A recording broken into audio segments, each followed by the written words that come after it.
My name is Richard Van Wickler. I'm the superintendent of the Cheshire County Department of Corrections in Keene, New Hampshire. I've become a reformer with respect to drug laws as the result of an awakening. I'm 20 years in the business trying to do what I think is the right thing. The war on drugs is a significantly failed policy. I grew up in the military. My father was a career Air Force person. Went into the military myself, went into active duty Army for 3 years. I came into corrections in 1987 because I was a young man, I had a family, and I needed a job. There were a lot of things that I would see that I didn't think were right and things that didn't feel right. When I was a brand new correctional officer, I'm a brand new kid on the job, and they brought in a construction worker who had never been in trouble in his entire life.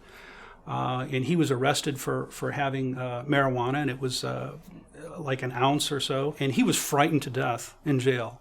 And there was clearly a different demeanor about this man who was a construction worker, a family man, husband, father. And it didn't make sense to me on how this person who was just scared to death would have to come here for the possession of marijuana. The thought of seeing that man and how frightened he was, it will never leave me. There are people who are in this institution to the tune of $115 a day. That's what it costs the taxpayer for somebody to be here. That is not a risk of flight, and they're not a risk to public safety. What we can do with people who are nonviolent is either have them do day reporting, put them on electronic monitoring, where they can still go to work, where they can still function as a family member, where they can still pay taxes, versus taking everybody off the street and putting them in here. We woke up to a correctional system that we can no longer afford, and we need to do something about it very quickly. Using these sort of tactical operations that we went out on that you would use in Vietnam or using some type of war-torn zone. And all of the stuff that we were doing, just calling it the war on drugs,